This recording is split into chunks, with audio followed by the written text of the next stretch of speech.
Kaya pala ganito ang naging resulta ng kapalaran ko. Kasi alam ng Diyos na kaya ko. Sa edad kong to, napagod na akong magmadali. Kaya lahat ng ginagawa ko ngayon, ini-enjoy ko na lang.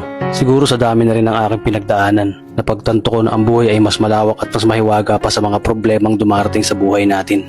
Tumatanda na tayo, baka sa kakahabol natin sa masagana at maayos na buhay, ay hindi na natin na-enjoy ang buhay. Baka nabubuhay na lang tayo dahil nape-pressure tayo sa sasabihin ng ibang tao.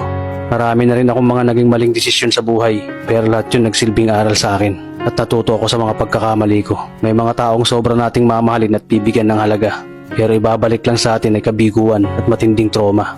Kaya wag nating lilingunin ng mga taong tulad nila dahil mas payapa kapag hindi ka na interesadong malaman pa kung ano pang balita sa kanila. At wag mong idepende ang sarili mo sa kahit kanino.